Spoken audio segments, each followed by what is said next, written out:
Bonjour à toutes et à tous, bienvenue à Libre Ensemble, votre rendez-vous de la laïcité au sein du magazine En quête de sens.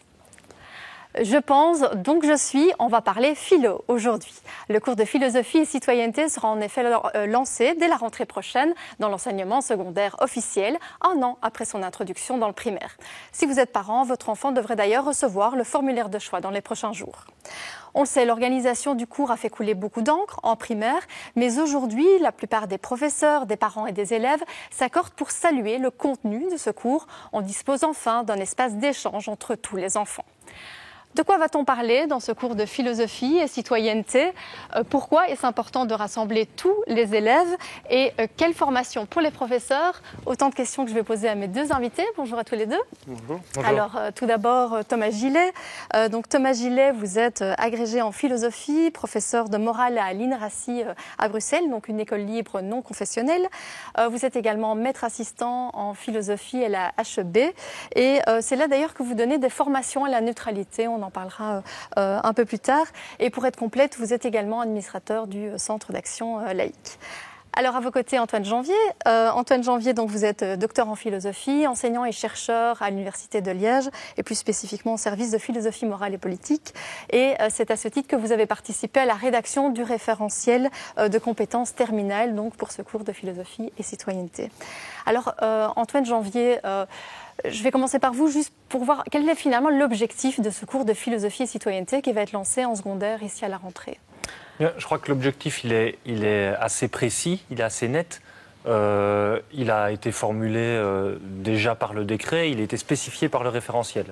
Le référentiel de compétences terminales présente ce futur cours, et plus largement l'EPC, comme l'exercice de la démarche philosophique appliquée aux objets, aux enjeux et aux pratiques de la citoyenneté, qui est non seulement un objet de travail, un objet de réflexion, qui est non seulement un ensemble de pratiques, qui est non seulement chargé d'enjeux, mais la citoyenneté, c'est aussi un horizon d'existence pour nous tous. Et voilà un peu la finalité de ce cours, c'est de former à la philosophie appliquée à la citoyenneté. Bon, vous parliez du décret, c'est vrai que le décret relatif à l'organisation de ce cours de philo et citoyenneté, le décret d'octobre 2015 disait que l'objectif était notamment de favoriser les conditions permettant aux élèves provenant d'horizons différents de construire ensemble une société pluraliste, durable et harmonieuse. Ça vous semble important, Thomas Gillet ? Ça me semble absolument essentiel. C'est d'ailleurs un des objectifs de l'école au sens large, le décret mission et le décret citoyenneté qui a suivi. Maintenant, c'est d'autant mieux de pouvoir avoir un cours qui est spécifiquement dédié à ça dans l'espace et dans la grille de cours. C'est peut-être quelque chose qui manquait. Et donc, c'est une excellente chose. Alors on va enchaîner sur la question du contenu, notamment de ce cours en secondaire. Mais avant ça, je vous propose de regarder, on va dire, dans le rétroviseur et de faire un petit bilan de la manière dont ça s'est passé dans le primaire. On l'a dit, on a beaucoup parlé dans la presse de la manière de l'organisation et des problèmes d'organisation de ce cours. Mais on va ici écouter les témoignages de trois personnes, donc une professeure, une maman et une représentante des associations de parents de l'enseignement officiel. Elles vont nous faire part de leur expérience. On les écoute tout de suite.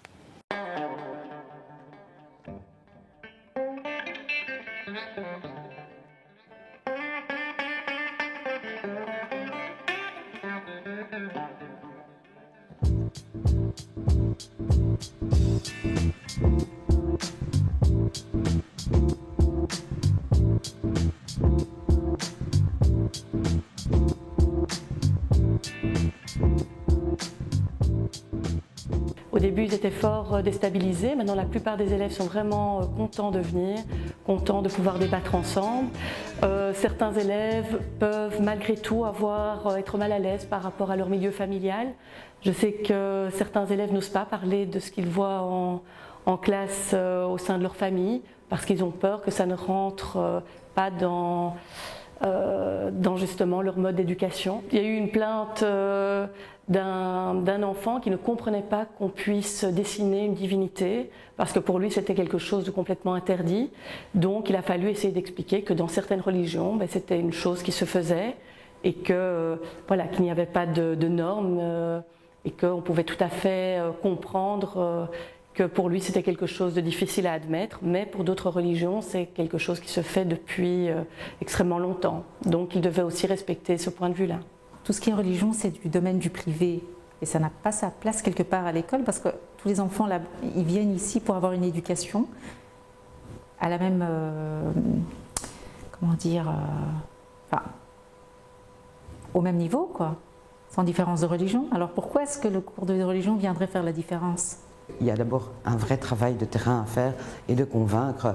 L'année dernière, les parents, ils ont reçu leur formulaire comme ça, ils ont dû remplir, ils ont l'habitude, hein, ils voient. En plus, l'ordre du formulaire tel que présenté n'incite pas les parents à choisir la deuxième heure. Et puis surtout, sans information, on fait ce qu'on a toujours fait. Les élèves, peu importe leur choix et leurs convictions philosophiques, sont ensemble et construisent finalement un cours à l'image de la société, c'est-à-dire ensemble avec des différences, des débats, des confrontations d'idées et des questionnements personnels aussi. Dans les écoles, souvent, les associations de parents nous expliquent les problèmes de punition, de sanctions, de violence dans la cour de récréation et comment ce cours, pour finir, pourrait répondre, pourrait vraiment être la colonne vertébrale de l'école et de toutes ces problématiques. J'espère vraiment qu'à partir d'un certain temps, les parents vont se rendre compte de la chance qu'ils ont d'avoir ce cours de citoyenneté sans différence. Alors juste peut-être une réaction par rapport à ces témoignages. Voilà, Thomas Gillet, vous qui avez aussi en contact avec des élèves dans le cadre du cours de morale et bientôt du cours de philosophie et citoyenneté en secondaire, quand vous entendez le témoignage ici de la professeure qui dit que parfois, effectivement, il y a des conflits, des incompréhensions, c'est des choses que vous pouvez connaître vous aussi? Oui, tout à fait, mais c'est une réalité de terrain, donc c'est-à-dire qu'on est tous différents, on a des vécus différents, on a une culture différente, une éducation familiale qui est différente. Et ce qui est vraiment essentiel, c'est d'arriver à réunir les gens, et ça a été très bien dit dans le reportage, c'est on va le faire ensemble, on va construire l'avenir en commun avec l'ensemble des élèves, ils vont être confrontés à certaines contradictions, à certaines choses avec lesquelles ils n'étaient pas d'accord au départ, ou des choses qui, de par leur vécu, leur semblent un peu absurdes, mais la rencontre de l'autre et de la différence, c'est aussi un apprentissage de l'éducation. Et à ce titre-là, c'est vraiment très très bien, et j'insiste aussi, même si ce sera discuté après, sur le caractère vraiment philosophique de la question. C'est-à-dire qu'il y a une démarche, derrière ça, il y a une discipline, il y a un questionnement, puisque tout part du doute, du questionnement, de la remise en question, et ça c'est vraiment essentiel dans la démarche pour aborder la citoyenneté et l'horizon futur, comme ça a été très bien dit par Antoine Janvier. Alors justement, Antoine Janvier, au niveau du contenu, donc je le disais, vous avez participé à la rédaction du référentiel de compétences terminales, donc pour le contenu de ce cours de philosophie et citoyenneté, 2e et 3e degré en secondaire. Alors évidemment, ce référentiel, il fait plus de 60 pages, donc on ne va pas savoir détailler tout ici, mais est-ce que vous pourriez nous donner un peu les grands axes, on va dire, de ce cours ? Je crois qu'il y a plusieurs plans sur lesquels on doit prendre la question. Le premier, c'est sur celui de, disons, la philosophie à laquelle on entend former les élèves. Alors la philosophie, c'est traditionnellement, on sait bien, une série d'auteurs, un corpus, une tradition. Il ne s'agit pas de mettre ça de côté, le référentiel le prend en compte, il y fait allusion, mais je crois que l'axe du référentiel est principalement porté sur la démarche philo. Et ça, c'est quelque chose d'un petit peu différent. La démarche philo, c'est d'abord, du point de vue théorique, une démarche de réflexion critique, de mise à distance de ses propres habitudes de pensée, ses propres opinions, ses propres valeurs. Donc, pour faire un peu jonction avec ce que Thomas Gillet disait à l'instant, je pense que si c'est un lieu où, à raison d'1 heure par semaine, tous les élèves vont se retrouver malgré leurs différences, il faut bien comprendre que le cours de philosophie et citoyenneté, c'est un endroit où on ne va pas inculquer une série de valeurs communes, mais précisément apprendre aux élèves à se distancier à l'égard de leurs propres habitudes de pensée, de leurs valeurs, de leurs opinions. C'est ça l'exercice de la philosophie. Donc ça, c'est une première chose, disons, qu'affirme et que développe le référentiel. Un deuxième aspect que développe le référentiel, c'est l'activité de philosopher comme une activité de conceptualisation et de problématisation. Donc il y a une série de concepts qui font partie de l'histoire de la philosophie, qui sont repris dans le référentiel et auxquels les élèves seront familiarisés. Je prends des exemples. Le concept de volonté générale, par exemple, qui est un concept marqué du nom de Rousseau. Les différents concepts d'État qu'on peut trouver dans les différentes doctrines de philosophie politique. Le concept de socialisation. Bon, tout ça, ce sont des concepts qui appartiennent à la tradition philosophique et auxquels les élèves vont être formés. Enfin, je dirais quand même un mot d'un élément qui me semble central, qui est un élément récent dans la démarche philosophique, en tout cas à l'université et dans les hautes écoles, qui est la pratique de la philosophie comme pratique du débat, de la discussion philosophique. On sait que ces 20-30 dernières années, même si ça existait déjà naguère et que Socrate lui-même était le premier à sans doute le pratiquer pour son compte, on sait que ces dernières années se sont développées une série de techniques, de façons d'argumenter, de débattre, de discuter, pour apprendre non pas les bonnes manières de parler, mais pour apprendre, tout en discutant, à réfléchir à ce qu'on est en train de dire, la manière dont on le dit, aux effets que ça a. Bon. Et ça, c'est le troisième aspect, à mon avis, qui est important et qui est repris dans le référentiel, la pratique du débat et de la discussion, grâce à la démarche philosophique. Alors, est-ce que, donc vous, je disais Thomas Gillet, vous êtes professeur de morale dans une école libre non confessionnelle, donc vous avez déjà des élèves pendant 2 heures, vous, pendant le cours de morale. Est-ce que vous avez l'impression qu'il y a des fortes différences, où on est dans la même philosophie, on va dire, justement, que ce que vous faisiez en morale? Mais disons que le cours de morale, notamment quand on regarde la fin du secondaire, on aborde énormément la question de la philosophie, même si ça se fait aussi en primaire avec la philosophie pour enfants, etc. La philosophie a toujours une grande place dans le cours de morale. Je ne vais pas ici comparer le programme du cours de morale et le nouveau programme du cours de philosophie de citoyenneté, mais en tout cas, sur le rapport à la philosophie, il y a quand même un lien très présent. Et là où je voudrais insister sur ce point, c'est de dire, beaucoup de choses ont été dites, il y a 3 axes, ça prend énormément de temps. Et une chose que je remarque dans mon travail, c'est que si je devais développer toutes ces approches de la philosophie avec des élèves en seulement 1 heure, eh bien, on perdrait en qualité. C'est-à-dire que comme ça prend du temps, la réflexion, la pensée, ça prend du temps, eh bien, 1 heure, ça semble un peu court. Et c'est pour ça que j'aurais tendance à penser, et de mon expérience qui donne 2 heures de morale et qui a une approche philosophique de ce type, 2 heures, c'est le minimum pour le faire. Oui, parce que je rappelle donc que les élèves qui sont inscrits dans l'enseignement officiel auront donc 1 heure obligatoire à partir de la rentrée donc de 2017 en secondaire. Alors d'ailleurs, il faut préciser que ceux qui sont dans le libre confessionnel, eux, n'auront pas d'heure du tout, mais ce contenu, ce référentiel sera distillé dans toute une série de cours. Et alors, c'est uniquement ceux qui auront fait le choix de la 2e heure qui auront plus de matière et plus de discussion. Et c'est vrai qu'on regarde, alors je vais revenir sur la question du référentiel. On a certains points. Alors, je prends par exemple un des premiers, c'est discours et piège du discours. Et donc, c'est comment finalement essayer de détecter les manipulations dans les discours. Je pense que c'est vraiment quelque chose qui est d'actualité quand on voit les campagnes présidentielles aux États-Unis ou en France. Ça, c'est des choses qui paraissent difficiles à faire. Finalement, on lance juste la discussion en 1 heure peut-être là-dessus. Tout à fait. Si on veut faire un travail de fond et un travail de rigueur au niveau de tous ces enjeux-là, et l'enjeu que vous citez est parfaitement actuel et extrêmement complexe, parce que la question de la manipulation du discours qui va jusqu'au complotisme, ce sont toutes des choses qui sont différentes, qui ont des enjeux différents, qui ont des mécanismes différents et parfois similaires, et ça nécessite vraiment de prendre le temps de leur apprendre à différencier. Un des apports de la philosophie, quand on parle de se décentrer, c'est aussi d'être capable de distinguer les différentes catégories, et donc de pouvoir différencier les choses et aborder les choses de manière critique. Et donc là, j'insisterai vraiment effectivement sur le caractère que ça prend du temps et que éduquer nos jeunes et la jeunesse, l'avenir de notre pays et de l'humanité en général, ça passe aussi par prendre le temps de cette réflexion-là. Au-delà même du caractère utilitaire que ça peut avoir, vraiment, c'est important de penser et de prendre le temps de penser. C'est vrai qu'Antoine Janvier, quand on voit le référentiel, c'est vrai que c'est un programme de cours ambitieux. Ça vous semble possible de faire ça en 1 heure par semaine? Écoutez, je pense que ça, c'est une question qui ne peut être réglée que par l'expérience du terrain. C'est quand même une rareté, je crois, dans l'enseignement qu'on crée un cours, pour ainsi dire, ex nihilo. C'est-à-dire à partir d'à peu près, en Belgique, j'entends, aucune expérience pédagogique déjà là, préalablement présente dans les écoles. Donc il faudra voir concrètement comment ça sera. Alors le référentiel est ambitieux, oui, c'est sûr. Je pense que ça, c'était, disons, quelque chose qui a fait consensus rapidement au sein du groupe de travail chargé de rédiger ce référentiel de compétences terminales.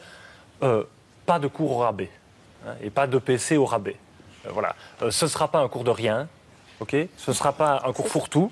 Il y aura un axe, une ossature, c'est la démarche philosophique. Il y aura des objets, ce sont les concepts utilisés par la philosophie pour penser, travailler la citoyenneté. Il y aura des apports venus des sciences humaines et sociales. Et on ne fera pas de ce cours une sorte de récréation où on discuterait gentiment, de manière, mettez des triples guillemets, philosophique, comme on le dit habituellement en Belgique, sur des questions d'actualité. Ça ne sera pas ça. Donc c'est un cours sérieux. Bon, ça c'est une chose. Mais il faut quand même bien voir que dans le référentiel, ce qu'on a cherché à faire, c'est à balayer les différentes dimensions qui composent la citoyenneté aujourd'hui et depuis au moins 2 siècles, quoique elle ait une plus longue histoire encore, et de dire, bon, si on veut faire un cours de philosophie et citoyenneté, voilà ce qu'il faut faire. Alors, à charge ensuite au pouvoir organisateur, au réseau et aux politiques de définir le cadre horaire dans lequel c'est possible de le faire. Je voudrais juste ajouter une chose pour préciser un petit peu la discussion, c'est que si vous regardez le référentiel de compétences terminales, c'est différent en ce qui concerne le référentiel du socle de compétences, donc celui qui s'étend de la première primaire à la deuxième année du secondaire. Mais pour le 2e et le 3e degré du secondaire, de la 3e à la réto, disons, il faut bien voir que le référentiel de compétences terminales, il propose des modules, pourrait-on dire, ça s'appelle techniquement des UA, des modules de cours qui sont différents selon qu'on est en première heure ou en 2e heure. Donc là aussi, c'est un signe clair qui a été donné par le groupe de travail.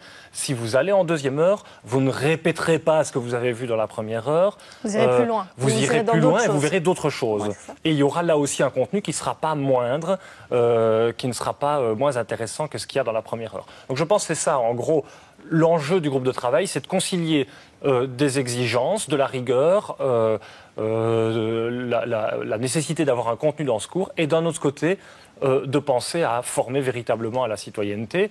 Après, c'est à charge du programme et de la rédaction du programme, qui est en train de s'achever ces jours-ci, à charge du programme de décliner ça didactiquement et pédagogiquement pour que ça soit intéressant, que ça se fasse agréablement en classe, que ça donne envie aux élèves de faire la philo. La philo, vous savez, c'est extrêmement joyeux. C'est pas quelque chose d'ennuyeux, c'est pas chiant. Mais c'est vrai que c'est peut-être l'idée qu'on peut avoir parfois de façon extérieure. Et souvent, l'idée dans la manière dont on en parle, c'est que c'est peut-être quand même quelque chose d'un peu chiant avec des vieux concepts. Donc non, là, vous dites l'inverse. Et c'est vrai que quand on voit la liste des sujets qui pourraient être abordés, de nouveau, c'est très vaste et c'est des choses qui sont très actuelles. Donc ça, c'est assez intéressant.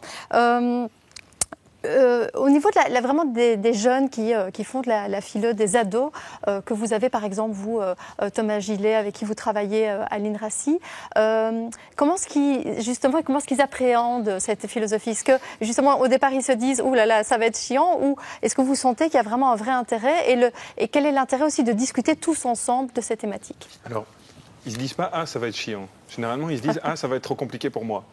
Généralement, il y a cette espèce d'aspect que la philosophie serait réservée à une espèce d'élite. On a tous des longues barbes qui traînent jusque par terre. Et en fait, de se rendre compte que non, le questionnement et la démarche philosophique touchent énormément d'aspects de leur vie. Et donc, au début, il faut arriver à les intéresser, à poser des questions, parfois rattachées à leur quotidien, à des choses qu'ils ont vécues. Et à partir de là, on peut amener un contenu philosophique derrière et une démarche et une réflexion philosophique. C'est d'ailleurs tout l'enjeu du fonctionnement, avec une phase d'intéressement qui serait liée vraiment à leur vie quotidienne, à laquelle ils puissent se raccrocher. Et puis, des contenus qui seraient un peu plus théoriques. Prenez un exemple. Énormément de mes élèves...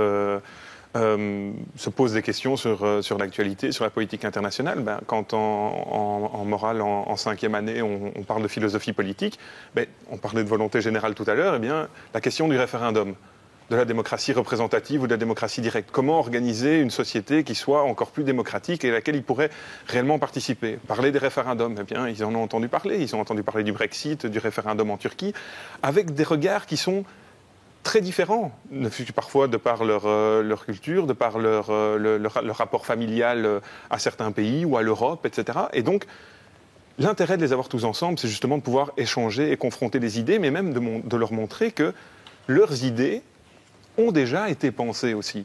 On rend compte de la fierté d'un élève quand, à la fin d'un de ses exposés, il dit « Ah, mais c'est amusant, tu penses comme... » Emmanuel Kant. Ah, c'est qui Emmanuel Kant? Donc montrer que son raisonnement par rapport à la question du mensonge, puisque lui considérait qu'il fallait absolument jamais mentir, ça a déjà été pensé par Emmanuel Kant, et il s'y est intéressé. Et donc, il faut que ça touche, en tout cas de l'expérience de terrain, plus ça les touche dans leur quotidien, et plus ils ont un rapport direct avec le questionnement moral et philosophique, plus ils vont s'intéresser même à tout le corpus théorique auquel Antoine Janvier faisait allusion tout à l'heure.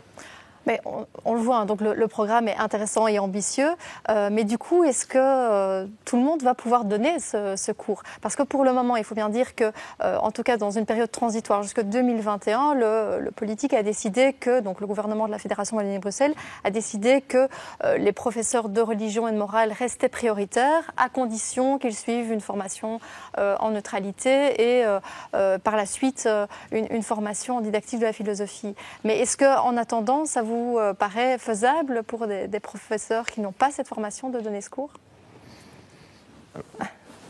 En tant que professionnel de terrain, j'aurais tendance à dire que ça me paraît très compliqué. Je ne dis pas que c'est impossible, mais ça me paraît très compliqué. Je me verrais mal demain, on m'annonce que je dois donner le cours de maths. Même si j'ai suivi un cours de maths en secondaire, je me verrais mal donner un cours de maths parce que c'est un métier. Il y a une didactique qui est liée à ça. Il faut avoir des connaissances théoriques, il faut avoir une maîtrise. Donc voilà, chacun son métier. Chacun est formé à faire certaines choses. Je ne dis pas que c'est impossible de faire ça sans formation.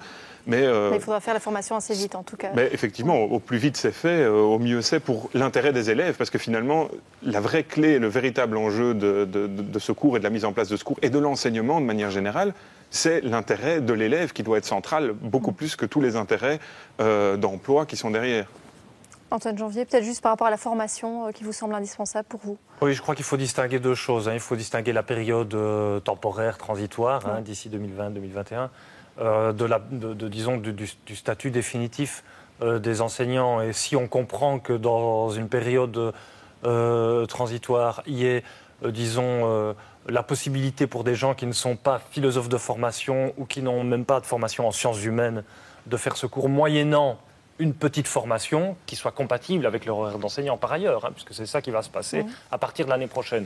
Donc une formation à la hauteur de 30 crédits, 30 crédits c'est rien, c'est 6 fois 5 crédits, 6 fois 5 cours. Bon, c'est ça qu'ils vont avoir dans un premier temps.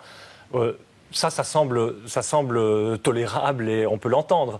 Mais maintenant, je crois qu'à terme, il faut bien se rendre compte que pouvoir véritablement satisfaire aux exigences de ce référentiel et faire de ce cours un cours sérieux, ça se jouera notamment dans une formation qui soit sérieuse. Donc il ne suffit pas de réclamer une formation à la philosophie et à la citoyenneté, il faut aussi qu'elle soit sérieuse, qu'elle ne soit pas, elle aussi, ou elle non plus, qu'elle ne soit pas faite au rabais. Et là, je crois que, clairement, si on dit, toutes sortes de gens qui ont toutes sortes de formations en sciences humaines ou avoisinant peuvent faire ce cours moyennant 30 crédits, je crois qu'on se moque un peu du monde et qu'il faudra une formation un peu plus sérieuse que celle qu'on propose dans un premier temps pour la période transitoire. Ouais. Les philosophes restants, je pense, les mieux formés. Oui. Vous êtes philosophes tous les deux, donc évidemment, mais en même temps, c'est vrai que ça paraît assez logique quand on voit le programme. En même temps, ici, je disais, Thomas Gillet, vous donnez aussi, vous, la formation en neutralité, donc à la Haute École de Bruxelles.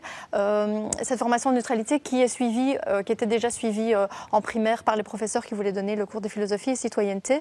En quoi ce concept de neutralité est important ?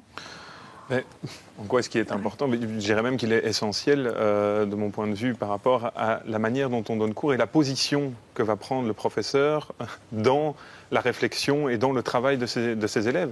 Je pense que si on veut, comme on disait, que les élèves arrivent à se décentrer pour pouvoir réfléchir et construire leur raisonnement de manière indépendante, autonome, puisque l'objectif final, c'est ça, de former des esprits libres, critiques, autonomes, solidaires, eh bien, ça nécessite de leur laisser cet espace d'autonomie. Et pour ça, il faut que le professeur, je vais dire, pollue cet espace le moins possible avec ses propres convictions. Et donc, à ce moment-là, de laisser l'espace libre pour l'élève. Donc, à mon sens, c'est réellement quelque chose d'essentiel, encore une fois, dans l'intérêt de l'élève, de son émancipation. Et donc, encore une fois, c'est un des intérêts de ce cours de philosophie de citoyenneté qui fait partie du corpus disciplinaire et qui est soumis au décret neutralité, c'est qu'il va, encore une fois, laisser la place à l'élève et le mettre au centre avec évidemment toujours un rôle pour le professeur d'orienter l'élève ou de le guider, mais sans avoir une place trop importante dans la construction de son raisonnement. Antoine Janvier, vous voulez réagir? Oui, je pense que pour compléter ce que Thomas Gillet vient de dire, je crois que ce que ça veut dire de dire que le cours de philosophie et citoyenneté fait partie des cours du tronc commun, disons, et des cours obligatoires disciplinaires, soumis à la neutralité, c'est aussi dire que la philosophie, c'est un ensemble de connaissances et les éléments qui composent la citoyenneté, des institutions, un certain nombre de droits, un certain nombre de pratiques, etc. Ce sont des connaissances, ce sont des données positives. Et dire que cet ensemble-là, la philosophie, la citoyenneté, est subordonné à l'exigence de la neutralité, c'est aussi dire qu'il s'agit de les enseigner avec la rigueur qui convient quand on enseigne les faits dans leur objectivité. Je pense que c'est ça aussi qu'il faut comprendre derrière cette idée, c'est que la philosophie et les matières, les matériaux de la citoyenneté, ce sont des connaissances, quoi, hein. Ce ne sont pas seulement des discussions et ce ne sont pas des opinions. Oui, c'est ça, il y a des vraies connaissances derrière. Alors, on arrive déjà à la fin de cette émission, mais je voudrais qu'on regarde un petit clip. C'est une campagne donc, qui a été réalisée par le Centre d'Action Laïque pour inciter donc, les jeunes et leurs parents à opter pour les 2 heures. Je vous propose qu'on le regarde tout de suite et on en discute après. On va parler d'école, mais pas des heures de colle, pour que la grille horaire ne soit jamais un sujet secondaire. Que serait la philo sans Ophi, que serait la démo sans Crassi? À moitié ça fait l'engagement, et le je mens, on en fait quoi, hein? Alors on y va, s'il y a que le tir, ça fait cul, s'il y a que la diff, ça fait rance, le savoir penser et la citoyenneté, on les veut pas qu'à moitié. Y a rien à faire, parce qu'un demi ne fera jamais un entier, et un demi c'est court, même pour les cours, on prendrait bien un entier. Et ce sans détour, le cours de philosophie et de citoyenneté, on le veut tout entier. 1 heure c'est que la moitié, 2 heures c'est l'entièreté. Quand le formulaire tu recevras, à la philo tu t'inscriras. Mais donc, oui, juste peut-être pour terminer, Thomas Gillet, ici, donc, on a la campagne effectivement qui incite les jeunes et leurs parents à choisir les 2 heures dans ce fameux formulaire qu'ils vont recevoir dans les prochains jours. Formulaire qui pose d'ailleurs un peu question, mais voilà, peut-être juste en 30 secondes, qu'est-ce qu'on pourrait dire par rapport à ça? Moi, je souscris tout à fait à cette campagne et à l'idée que 2 heures, c'est mieux et que c'est plus productif pour tout le monde, c'est plus intéressant pour tout le monde.